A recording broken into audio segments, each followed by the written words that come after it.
शिक्षक दिवस शुक्र प्रदोष, शुक्रवार के प्रदोष वाले पुराण के अंतर्गत वर्णन किया है, भविष्य पुराण के अंतर्गत स्मरण किया है। एक चक्षु नारियल मतलब 10,000 नारियल में एक नारियल ऐसा होता है, एक श्रीफल ऐसा होता है जिसके 3 नेत्र की जगह 1 नेत्र होते हैं। कितने नेत्र होते हैं? 1 नेत्र। श्रीफल जो नारियल आप कलश पे रखते हो, जो नारियल आप मंदिर में ले जाते हो, पूजन करते हो, तो 3 चक्षु नारियल, 3 नेत्र वाला नारियल, अर्थात नारियल की जहां जटा होती है उसके 3 नेत्र होते हैं, 3 चक्षु होते हैं। और 1 चक्षु वाला, 1 नेत्र वाला 10 से 15,000 श्रीफल में नारियल में 1 नारियल ऐसा होता है जिसका 1 नेत्र होता है, उसमें 3 नेत्र नहीं होते, एक चक्षु होता है। तो महाराज शिव पुराण कहती है, स्कंद पुराण कह रही है, ये 1 चक्षु जो नारियल होता है उसको शुक्रवार का जब प्रदोष पड़े, जिसको कहते हैं शुक्र प्रदोष। कौन सा प्रदोष होना चाहिए? शुक्रवार का प्रदोष। तो शुक्रवार के प्रदोष वाले दिन उस नारियल को एक बेलपत्री के साथ में महाराज अंदर तिजोरी में या अलमारी में, या आपकी जहां बरकत होती है, दुकान का जहां व्यापार व्यवसाय चलता है, अलमारी होती है या गुल्लक होती है या तिजोरी होती है या अलमारी होती है, उसमें उसको रख दिया जाता है। कब रखना है? शुक्रवार का प्रदोष के दिन। और शुक्र प्रदोष के दिन उसको रखने के बाद में दूसरा दिन, अर्थात शुक्र प्रदोष के दिन रख दो और शनिवार के दिन उसको निकाल लो, और निकालने के बाद उसको पूरे घर में घुमाने के बाद में श्री गणेश जी के मंदिर में, जो भी तुम्हारे घर में, तुम्हारे गांव में, तुम्हारे नगर में जो गणेश जी का मंदिर हो, उस मंदिर में ले जाकर उसको रखी आइए। वहां से मात्र 1 दुर्बा लेकर आइए, गणेश जी महाराज की चढ़ी हुई केवल 1 दुर्बा, और उस दुर्बा को दरवाजे की देहली पर छुलाकर उस दुर्बा को अपनी अलमारी में, अपनी तिजोरी में उसी दिन रख दो जिस दिन लेकर आयो महाराज। कभी जिंदगी में लक्ष्मी की कमी नहीं आ सकती, पर होना चाहिए 1 चक्षु नारियल। कभी संपदा की कमी नहीं आ सकती, कभी आपको नीचे की ओर नहीं जा सकते, आप उन्नति की सीढ़ी पर ही चढ़ोगे, अगर नहीं बढ़ आगे ही बढ़। 1 चक्षु नारियल तो जीवन का आनंद सुख। तो उसी तरह शंकर को पाना, शिव का स्मरण करना या शंकर का अनुमोदन करना। महाराज 1 चक्षु नारियल हो, और वो 1 चक्षु नारियल जिसके 1 नेत्र हो, और वो नारियल अगर शुक्रवार की प्रदोष हो और प्रदोष काल में उसको अलमारी में, तिजोरी में रखा जाए बेलपत्र के साथ, और उसी श्रीफल को दूसरे दिन गणेश जी के मंदिर में संपूर्ण घर में, व्यापार में घुमाकर रखा जाए, वहां से मात्र 1 दुर्बा लाकर रखी जाए, कभी संपदा की कमी नहीं आ सकती। ये उसी तरह शिक्षक दिवस की महत्वता क्यों है? क्योंकि शिक्षक अपने शिष्य को, एक विद्यार्थी को, एक बच्चे को जो तैयार करे तो उसमें कोई कमी ना छोड़े, कोई कमी ना रहे। बनाए, कोई रोड बनाए, कोई पुल बनाए, कोई बिल्डिंग बनाए, थोड़ी बहुत गड़बड़ होगी चल जाएगा, थोड़ी बहुत गड़बड़ हुई चल जाएगा, पर शिक्षक, एक गुरु अपने शिष्य को जब तैयार करे तो उसमें कोई कमी नहीं रहना चाहिए, नहीं तो वो नहीं चल पाता। इसीलिए शिक्षक दिवस की महत्व। तो अच्छे से सुन लेना भाइयों, शुक्ल पक्ष में जो प्रदोष पड़ती है वो लक्ष्मी की वृद्धि के लिए होती है, कृष्ण पक्ष में जो प्रदोष पड़ती है वो रोग और बीमारी को मिटाने की होती है। तो जितने उपाय आपको प्रदोष के बताए जाते हैं उस हिसाब से आप करो कि शुक्ल पक्ष की प्रदोष है तो लक्ष्मी का कोई उपाय करना है तो हमें शुक्ल पक्ष की प्रदोष पे करना है। शुक्रवार की अगर प्रदोष पड़ती है तो शिव नीलकंठ पर विराजमान होते हैं। महाराज ये एकादशी शंकर से कह रही है कि आपका स्थान ये नहीं कि आप कैलाश पर मिले, उस बार को, उस तिथि के दिन, उस अनुकूल प्रदोष सुख और शांति देती है। पर जीवन में एक बार प्रदोष का व्रत मौका मिले, जिस कामना से, जिस दिन का भाव आपके मन में आए कि मुझे रोग से मुक्ति पाना है तो ये प्रदोष मुझे करना है भाई, और रोग मुक्ति के लिए हम जो भी आपके मन में आ रहा है, संतान प्राप्ति के लिए शनिचरी प्रदोष, आप उसका स्मरण करें। फिर लिखा शिव महापुराण में, बड़ा सुंदर लिखा विद्या जी ने, मान लो आप प्रदोष का व्रत नहीं कर सकते, आप अगर व्रत नहीं कर सकते तो प्रदोष के दिन, प्रदोष काल में शाम का समय सूर्यास्त का कुछ पल, कुछ घड़ी के पहले से लेकर बाद तक का प्रदोष काल के अंतर्गत आप शंकर जी के मंदिर में जाकर 1 लोटा पानी, 5 बेलपत्र भी अगर समर्पित करते हैं तो संपूर्ण प्रदोष का फल आपके भाग्य में सफल हो जाए। शंकर भगवान ने कहा, जब प्रदोष काल हो, शाम का समय हो, उस समय पर बेलपत्री, पीपल और आंवले के नीचे लक्ष्मी तो कुछ देर के लिए विराजमान हो जाना। जो तेरे इन वृक्षों के नीचे शाम को दीप लगाने आए, उसके घर तो पीछे पीछे चली जाना। बस इतनी कृपा कर देना।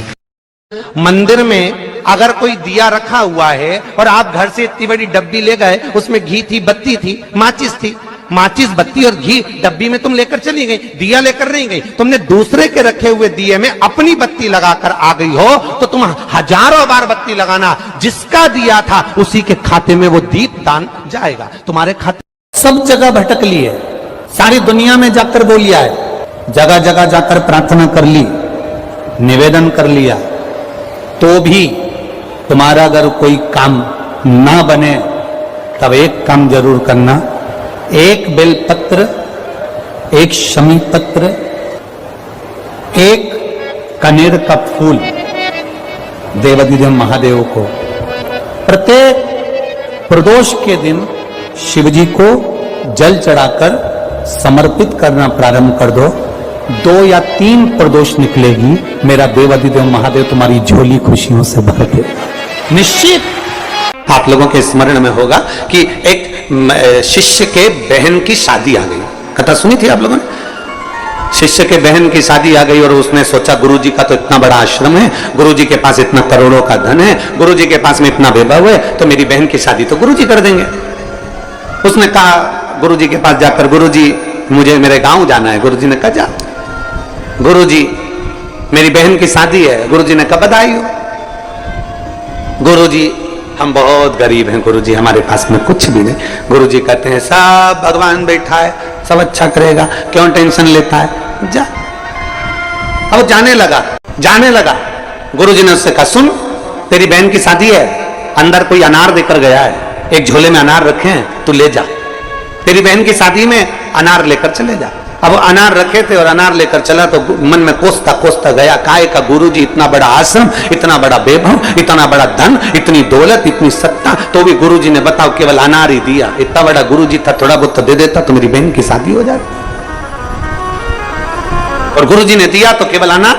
अब वो अनार का झोला लेकर चला, मन से कोसता चला, गुरुजी को खूब कोसता चला, काय का गुरुजी, काय का गुरुजी, काय का गुरुजी, काय का गुरुजी करता पहुंच गया। रास्ते में जंगल में गया तो जंगल में एक जगह पर बैठा हुआ था, वहीं का राजा बीमार पड़ गया। राजा को दवाई देना थी, दवाई देने के लिए अनार का रस चाहिए था। अनार राजा के भवन में नहीं, महल में नहीं, नगर में नहीं, गांव में नहीं, कहीं अनार नहीं मिला। तब दूत ढूंढते जंगल में पहुंच गए, इसके झोले में अनार मिल गए। इससे कहा हमको अनार चाहिए। उसने कहा नहीं दूंगा, ये मेरे गुरुजी ने मेरी बहन की शादी के लिए दिया है, मैं नहीं दूंगा। उन्होंने उसको पैर से बांध दिया और उसके अनार ले जाकर राजा को दे दिए। राजा ने उस अनार के रस में दवाई ली, ठीक हो गया। राजा ने कहा अनार कहां से लाए थे? हम जहां से लाए थे उसको तो हम बांध कर छोड़ कर आए हैं। राजा गया, लाओ उसको पकड़कर मेरे पास में, उसको लेकर आए। पूछा भाई हमने तुम्हारे अनार के रस में दवाई ली है, हमने तुम्हारे अनार के रस में दवाई ग्रहण करी है और हमारा शरीर ठीक हो गया। हम चाहते हैं कि तुम्हारे अनार का क्या शुल्क दे सकते हैं, हम क्या दे तुमको, आज तुमने हमारे प्राण बचा लिए। इतने में वो कहता है महाराज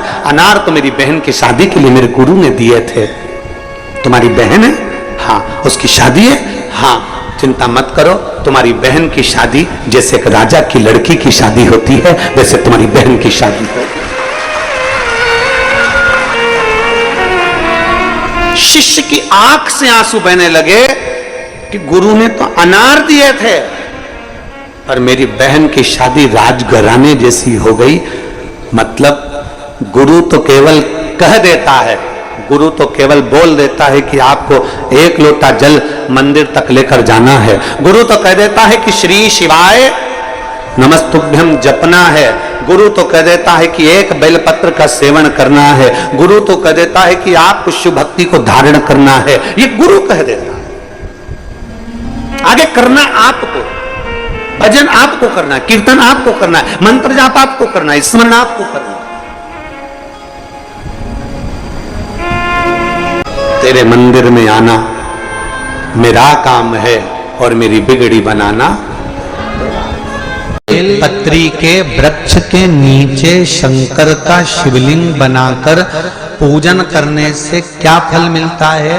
तो कहा बेलपत्री के वृक्ष के नीचे पार्थिव शिवलिंग का निर्माण कर कर जब हम पूजन करते हैं, बेलपत्री के पेड़ के नीचे की ही मिट्टी को लेकर जब हम शिवलिंग बनाते हैं और बेलपत्री के पेड़ के नीचे ही जब हम पूजन करते हैं, तो बेलपत्री के वृक्ष में जितनी पत्तियां होती हैं उतने शिवलिंग के पूजन का फल हमको प्राप्त हो जाता है।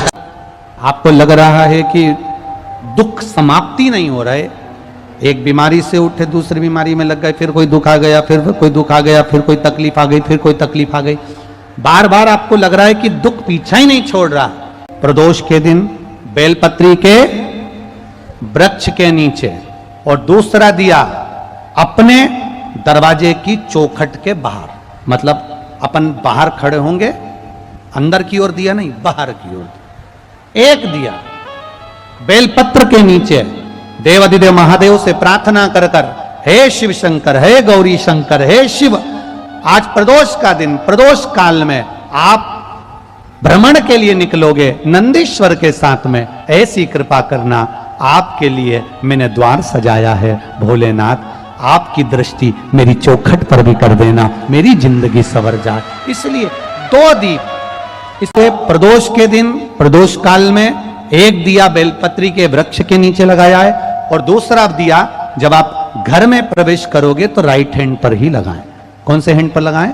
राइट हैंड पर। ये प्रदोष की पूजन का विधान किसने बनाया? ये प्रदोष की पूजन का नियम किसने बनाया? ये प्रदोष की संध्या काल का, प्रदोष के समय का पूजन का विधान कौन बनाया? ये प्रदोष के समय पर एक बेलपत्र चढ़ाने का विधान किसने बनाया? प्रदोष के समय पर एक समीपत्र चढ़ने का विधान किसने बनाया?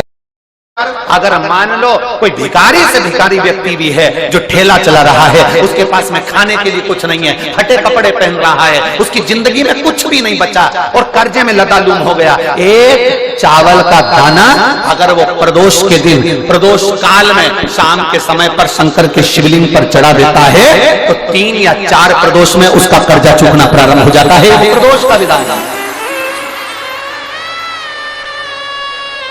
इतना ये प्रदोष का वर्णन करा किसने? इतना प्रदोष की महत्वता बताई किसने?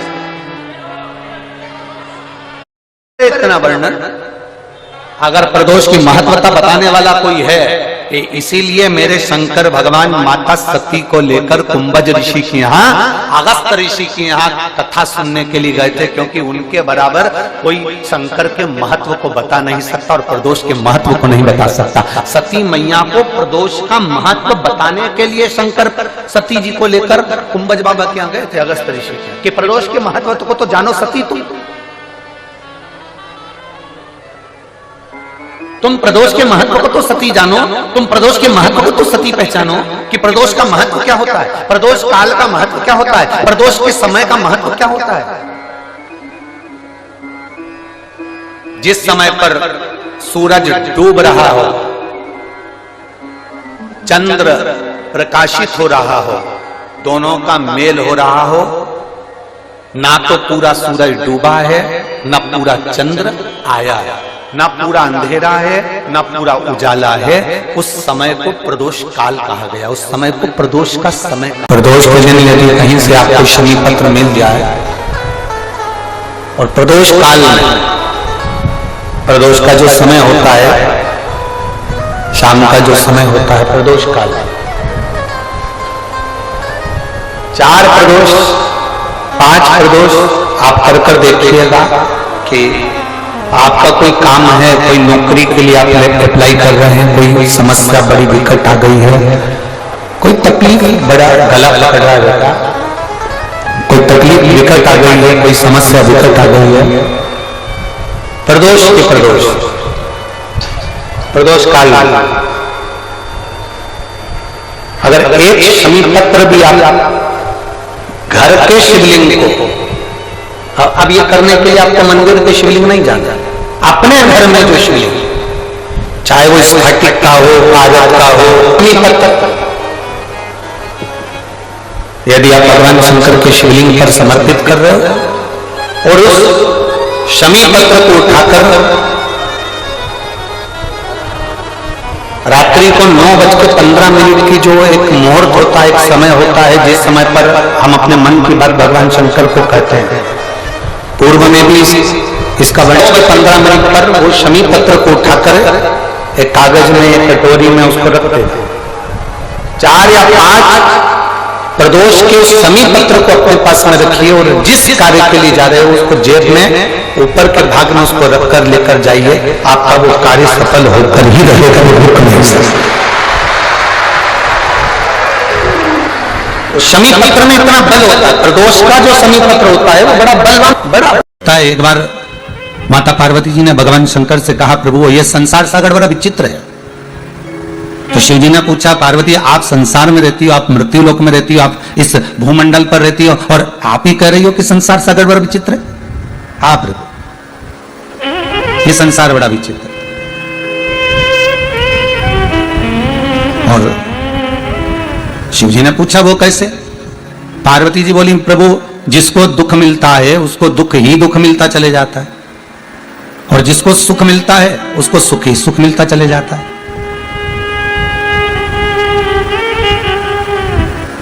अगर दुख मिला तो दुख मिलता ही चले गया, और सुख यदि मिला तो वो सुख मिलता ही चला गया।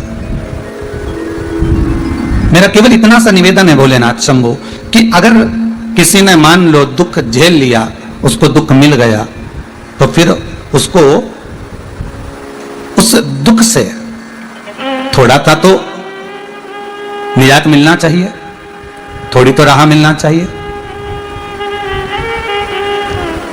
भगवान बोले, पार्वती एक काम करो, तुम मेरे साथ सबसे पहले तुम मृत्यु लोक में चलो, आप मेरे साथ पहले पृथ्वी पर चलो, और इस मृत्यु लोक में जहां अपन कैलाश पर बैठे हुए हैं तो कैलाश से छूटकर अपने गांव में चलते। पार्वती जी ने पूछा, गांव में जाकर क्या करेंगे? नहीं, पहले आप रूप रखो, और एक जो संसार का मनुष्य जैसा रूप रखता है, संसार का मानव जैसा रहता है, वैसे आप मेरे जैसे बनकर आप मेरे साथ चलो। मैं भी ये जटाजूट बांधकर नहीं जाऊंगा, मैं भी ये जटा पहनकर नहीं जाऊंगा, और मैं भी ये मृगशाला पहनकर या बागंबर पहनकर नहीं जाऊंगा, मैं दिगंबर बनकर भी नहीं जाऊंगा। मैं तो एक संसार का जो मानव होता है वैसा की वैसा ही बनकर आपके साथ में जाऊंगा। आप एक गृहिणी बनना, और आप एक गृहिणी बनकर और मेरे साथ में चलो, और अपने गांव में प्रवेश करते हैं, और वहां थोड़े दिन रहकर आपको मालूम पड़ेगा कि दुख मिलता है तो मिलता ही चले जाता है, और सुख मिलता है तो मिलते ही चले जाता है। उसका कारण क्या है? देव महादेव जब अपने ससुर को बकरे का मुख लगा सकते हैं, अपने पुत्र को जब हाथी का चेहरा लगा सकते हैं,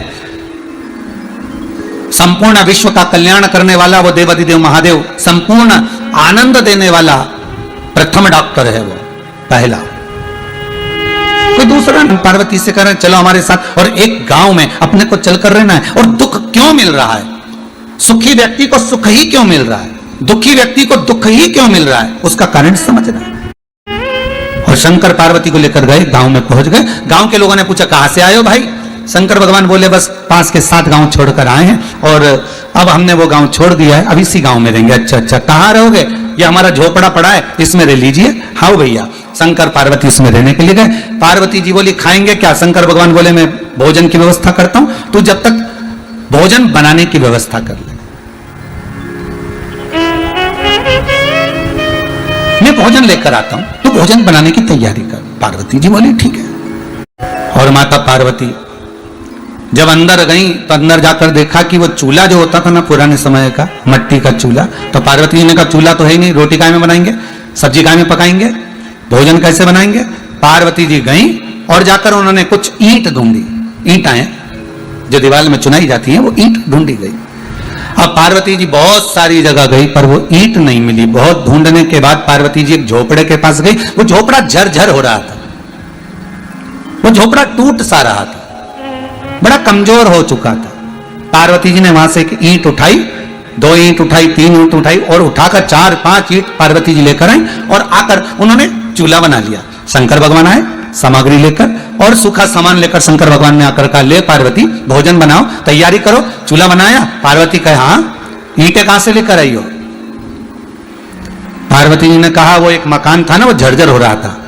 एक मकान जो था ना, वो टूट रहा था। एक मकान बड़ा कमजोर सा हो गया था, वो कुटिया, वो झोपड़ा, वो एकदम जर्जर सा हो गया था, उसकी ईंटें निकल रही थी। तो मैंने सोचा 4-6 ईंट इसी में से निकाल कर ले जाऊं। दूसरे के मकान की ईंट में लेकर आ गई और मैंने चूल्हा बना दिया। शंकर भगवान बोले पार्वती गजब करा तुमने, इतने सारे गांव में मकान है, एक से बढ़कर एक बने हुए हैं, और कहीं से ईंट लेकर आना था तुमको, और कहीं से ईंट लेकर आ जाते, फिर यहीं की ईंट क्यों लाने की जरूरत थी? बेचारा का मकान तो वैसे ही जर्जर हो रहा है, वैसे व्यक्ति का मकान जर्जर हो रहा है, वैसे ही टूट रहा है, वैसे वो मकान इतना जर आ रहा है, और तुम ऊपर से उसमें जो ईंट लेकर आ गई उसके यहाँ की। अरे पार्वती अगर लाना था तो किसी अच्छे मकान की लेकर आ जाती। पार्वती जी बोली भोलेनाथ मैंने सारे मकानों में जाकर देखा, सारे मकान इतने बढ़िया बढ़िया थे कि उनकी ईंट निकालने का मेरा मन नहीं करा। फिर मैंने सदूर घूमने के बाद जब एक जगह पर जाकर देखा तो एक मकान झर्रा रहा था, एक मकान बेकार टूट सा रहा था, उस मकान की ईंट में लेकर आ गई और मैंने लगा दिया।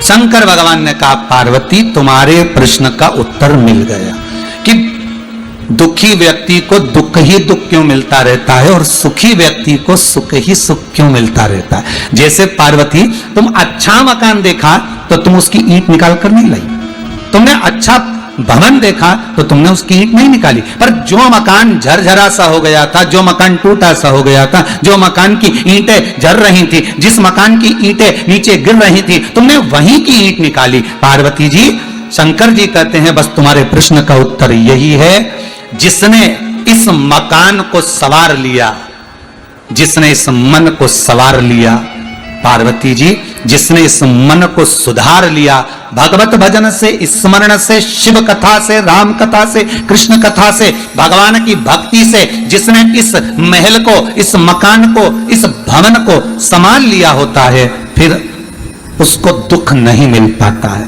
पर जो मकान झरझरा सा हो जाता है, जिसके भीतर काम, लोभ, आसक्ति, वासना, तृष्णा, ये सब जिसके भीतर बराती चली जाती है, बस उसी की ईंट निकलती चली जाए,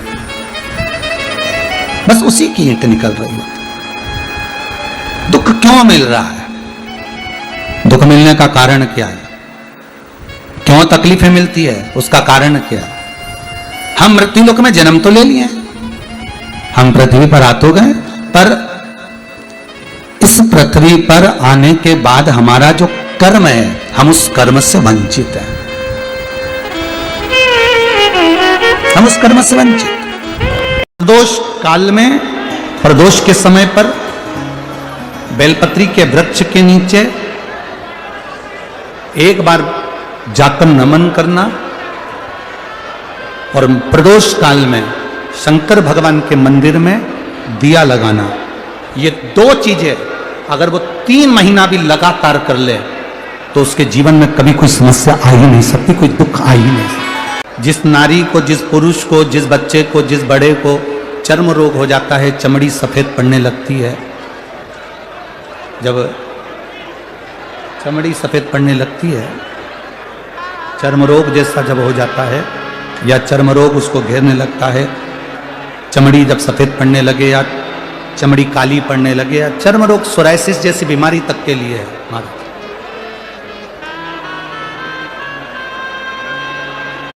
बेलपत्री के वृक्ष के नीचे की मिट्टी, बेलपत्री के वृक्ष के नीचे की मिट्टी, उसको जिस पात्र के अंदर शिवलिंग बनाने के लिए हम गलाएं, जिस पात्र के अंदर हम शिवलिंग बनाने के लिए उसको गलाएं, और शिवलिंग बनाने के लिए उसको गलाएं, और शिवलिंग का निर्माण कर कर हम बेलपत्री के वृक्ष के नीचे उसका पूजन करें, उसका विसर्जन करें। और बेलपत्री के नीचे की जो मिट्टी है, जिस पात्र में गलाई जाती है, उस पात्र के पानी का स्नान, उस मिट्टी का थोड़ा सा भाग अपने शरीर पर लगाकर, जहां सफेद चमड़ी हो रही हो या श्वेत चमड़ी हो रही हो, वहां लगाकर और उसका स्नान करना यदि हम प्रारंभ करें। परंतु प्रदोष जैसे अपन शंकर भगवान के मंदिर जाते हैं, दर्शन करते हैं, पूजन करते हैं, उसी तरह बेलपत्री के वृक्ष के नीचे की मिट्टी को गलाकर हम शिवलिंग का निर्माण करते हैं।